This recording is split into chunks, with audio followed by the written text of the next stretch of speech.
நம்மளோட சேனல்ல வீடியோ போட்டோன்னு உங்களுக்கு நோட்டிஃபிகேஷன் வரணும்னு நினைச்சீங்கன்னா ரைட் சைடில் இருக்கிற சப்ஸ்கிரைப் பட்டனை பிரஸ் பண்ணிக்கங்க. அது கூட ஒரு பெல் சிம்பிள் இருக்கும், அதை கிளிக் பண்ணி ஆளில் போட்டுக்கங்க. சரி வாங்க சரி வீடியோக்குள்ளே போகலாம். எங்கே போனார் இவர்? இன்னும் ஆளை காணோம். ரேஷன் கடைக்கு போய் ஒரு 1000 ரூபாய் வாங்கிட்டு வர்றதுக்கு இவ்வளோ நேரமா? என்ன தான் பண்ணுறாரோ தெரியல ரேஷன் கடையில் என்று முணுமுணுத்து கொண்டிருந்தாள் ரங்கநாயகி. முத்துசாமி வருவதற்கு கொஞ்சம் நேரமானதால் ரங்கநாயகியால் பொறுத்து கொள்ளவே முடியவில்லை.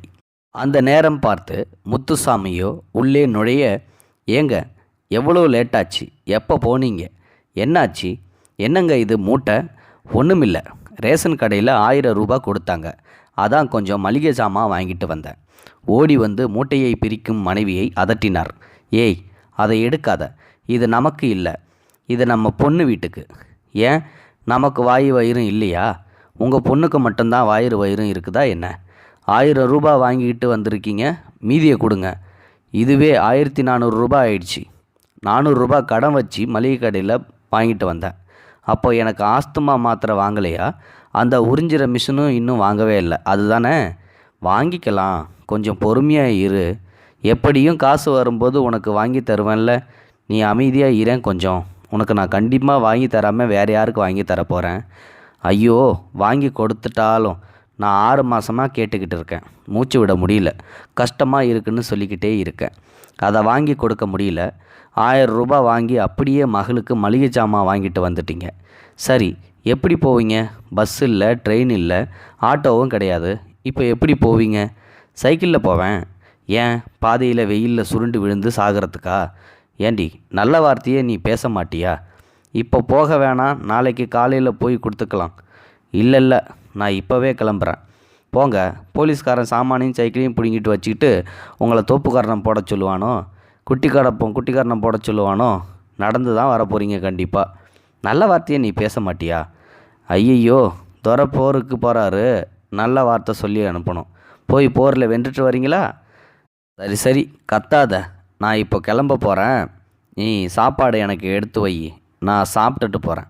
ஏன், அதான் உங்கள் மக வீட்டுக்கு போகிறீங்களே, அங்கேயே உங்கள் மக சமைச்சு வச்சுருப்பா, அங்கே போய் சாப்பிட்டு வாங்க. சரி, நான் கிளம்புறேன். சொன்னால் கேட்க மாட்டீங்க, பட்டா தான் உங்களுக்கு புத்தி வரும்.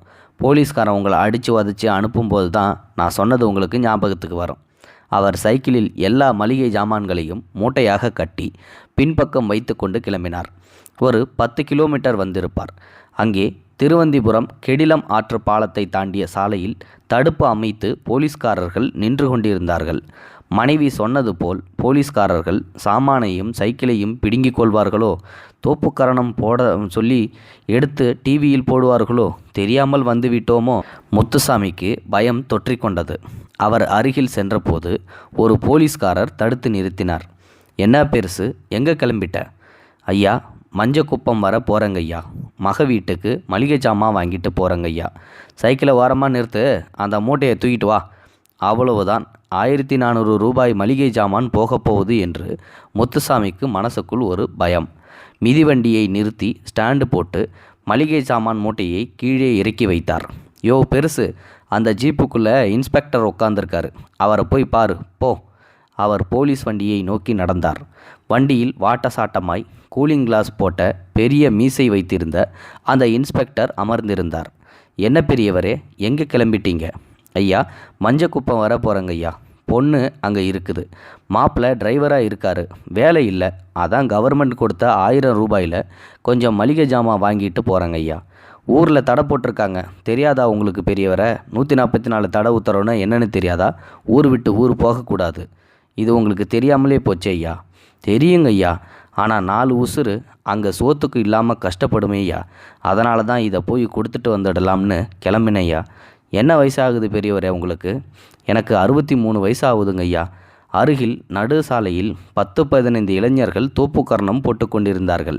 இவருக்கு மனசு பிசைந்தது, நடுக்கமே வந்துவிட்டது. கான்ஸ்டபிள் அருகில் வந்தார். சார், இந்த ஆள் கொண்டு வந்த மூட்டையை சீஸ் பண்ணிட்டேன் சார். யோ, உன் வயசு என்ன, அவர் வயசு என்ன, ஆளுன்ற? Sorry sir. அந்த கான்ஸ்டபிள் தள்ளி போய் நின்று கொண்டார். பெரியவரே, நீங்கள் சாப்பிட்டீங்களா? இல்லைங்க சார். கான்ஸ்டபிள், அந்த சாப்பாடு பொட்டலத்தை ஒன்று எடுத்துகிட்டு வா, எடுத்துகிட்டு வந்து ஐயா கிட்ட கொடு. ஐயா, எனக்கு வேண்டாங்க ஐயா, நான் மகள் வீட்டில் போய் சாப்பிட்டுக்கிறேங்க ஐயா. சாலையில் தோப்புக்காரணம் போட்டு கொண்டிருந்த இளைஞர்களில் ஒருவன் ஏதோ சொல்ல சட்டமாக பேசுகிற என்று ஒரு கான்ஸ்டபிள் அவனை முதுகில் அடித்தார். அங்கே போய் கறியும் சோறியும் தின்னுங்க, இது சும்மா பிரிஞ்சு தான், சாப்பிட்டுக்குங்க. வெயிலில் எப்படி சைக்கிள் மிதிப்பீங்க? சாப்பிட்ட பின் தோப்புக்கரணம் போடச் சொல்வார்களோ என்று முத்துசாமிக்கு எண்ணம். ஜீப் மைக் கரகரவென்று பேசிக்கொண்டே இருந்தது. நாளைக்கு காலையில் சீக்கிரமாக கிளம்பி போயிருக்கலாம் என்று நினைத்து கொண்டார். கான்ஸ்டபிள் எடுத்து கொடுத்த ஒரு பொட்டலத்தையும் ஒரு தண்ணீர் பாட்டிலையும் வாங்கி கொண்டார். பெரியவரை, அதோ அந்த மரத்தடி இருக்குல்ல, இல்லைனா அந்த கடை வாசல் இருக்குல்ல, அங்கே நிழல் இருக்குது, அங்கே உட்காந்து சாப்பிடுங்க. இன்ஸ்பெக்டர் சொன்ன இடத்தில் அமர்ந்து சாப்பிட ஆரம்பித்தார் முத்துசாமி. பெரியவரை, நல்லா சாப்பிடுங்க, இன்னொரு பொட்டலம் எதுவும் வேணுமா? இன்ஸ்பெக்டர் கேட்க அவர் வேண்டாம் என்று தலையாட்டினார். சாப்பிட்ட பின்பு தண்ணீர் குடித்து கையை கழுவினார் முத்துசாமி. பரவாயில்லை, வயிறு ரொம்பிடுச்சு, இப்போ முட்டி போட்டுக்கலாம், தோப்பு காரணமும் போட்டுக்கலாம் என்று முத்துசாமி மனசுக்குள்ளே முணுமுணுத்தார். பெரியவரை, நல்லா சாப்பிட்டீங்களா? சாப்பிட்டேங்க ஐயா. ஜீப்பில் கொண்டு வந்து உங்கள் மக வீட்டில் நான் வேணால் விட்டுட்டுமா? ஐயா வேண்டாங்க ஐயா, நான் போயிடுவேங்க ஐயா. சரி, இந்த பனியனை போட்டுக்கோங்க, இந்த தொப்பியையும் போட்டுக்குங்க. இது வாலண்டியர்ஸ் போட்டுக்கிறது. அரசாங்கம் கொடுக்குற பணத்தை வாங்கினாமா, தண்ணி அடித்தோமா, தலை குப்புற விழுந்தமான்னு நிறைய பெருசுங்க 4 பேர் ஊரில் சுற்றிக்கிட்டு இருக்குங்க. ஆனால் அப்படியெல்லாம் இல்லாமல் 4 உசுருக்கு சோறு போடணும் சாமான் வாங்கிட்டு போகிறீங்களே, நீங்கள் தான் உண்மையான வாலண்டியர். இந்த பனியனை போட்டுக்கோங்க, பத்திரமா போயிட்டு வாங்க. அது கனவா நனவா என்று நம்ப முடியாமல் முத்துசாமி பனியனை வாங்கி மாட்டிக்கொண்டார். இன்ஸ்பெக்டருக்கு 2 கை குவித்து வணக்கமும் வைத்தார். சைக்கிளில் ஏறி மகள் வீட்டை நோக்கி சைக்கிளை மிதிக்க ஆரம்பித்தார். அப்பா, எப்போ வந்தீங்க? எப்படி வந்தீங்க? ஊரில் 144 தடை உத்தரவு போட்டிருக்கீங்களே, எதுக்குப்பா சைக்கிளில் வந்தீங்க? சரி வாங்க, கை கழுவுங்க. பேரன்கள் ஓடி வந்து கட்டிக்கொண்டார்கள். பேரன்களை அணைத்து உடனே தள்ளி போகச் சொன்னார். மகள் அவர் வாங்கி வந்த பொருட்களை எடுத்து உள்ளே வைத்துவிட்டு, என்னப்பா தனியாக வந்திருக்கீங்க? அம்மாவை கூட்டிகிட்டு வந்திருக்கலாம்ல? இல்லைம்மா, இன்னொரு நாளைக்கு கூட்டிகிட்டு வரேன். நான் கிளம்பட்டுமா? இங்கே இருக்கிறது அவ்வளவு நல்லது இல்லைம்மா, நான் வீட்டுக்கு போயிடுறேன். உங்கள் அம்மா தனியாக தானே இருக்கும். அப்பா சாப்பிட்டு போங்கப்பா, சாப்பாடு ரெடியாக தான்ப்பா இருக்குது. நான் சாப்பிட்டேம்மா.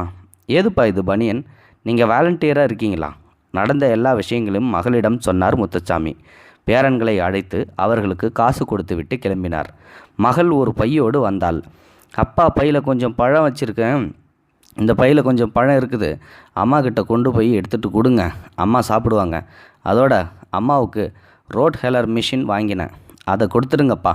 அம்மாவுக்கு ஆஸ்துமா மாத்திரையும் வாங்கியிருக்கேன், அதையும் மறக்காமல் கொடுத்துருங்கப்பா. பையை வாங்கி கொண்டார். மாப்பிள்ளை எங்கம்மா? அப்பா, அரசாங்கத்தில் காய்கறி எல்லாம் வண்டியில் போய் விற்க சொல்லியிருக்காங்க, அதான் ஒரு காய்கறி வண்டியில் டிரைவராக போயிருக்காருப்பா. இந்த ஆஸ்துமா மிஷினுக்கும் ஆஸ்துமா மாத்திரைக்கும் ஏதுமா காசு? போன மாதம் சம்பளத்திலேயே இது 2ஐயும் வாங்கி வச்சிட்டேன்ப்பா.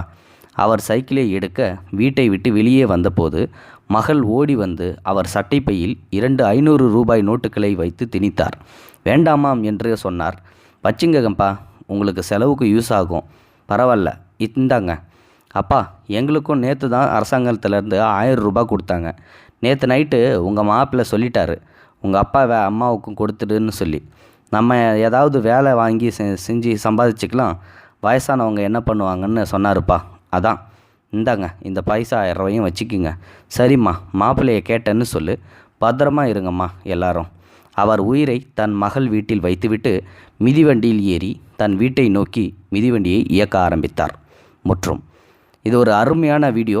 கண்டிப்பாக இந்த வீடியோவை பார்த்துட்டு நிறைய பேர் நெகிழ்ச்சி அடைஞ்சிருப்பீங்க. எல்லாம் கிராமத்து வாழ்க்கைக்கு போயிட்டு வந்திருப்பீங்க. ஒரு சில பேருக்கு தன்னுடைய அப்பாவோட ஞாபகம் வந்திருக்கும். அதாவது நீங்கள் பொண்ணாக இருந்தீங்கன்னா உங்களோட அப்பாவோட ஞாபகம் வந்திருக்கும்னு நினைக்கிறேன். கண் கலங்கியிருந்தீங்க அப்படின்னா கண்டிப்பாக கமெண்ட் பாக்ஸில் சொல்லிவிடுங்க. இந்த வீடியோ பிடிச்சிருந்தால் லைக் பண்ணுங்கள், உங்கள் ஃப்ரெண்ட்ஸுங்களுக்கு ஷேர் பண்ணிவிடுங்க. கூடவே நம்ம சேனலையும் சப்ஸ்கிரைப் பண்ணி விட்ருங்க. தேங்க்யூ ஃபார் வாட்சிங்.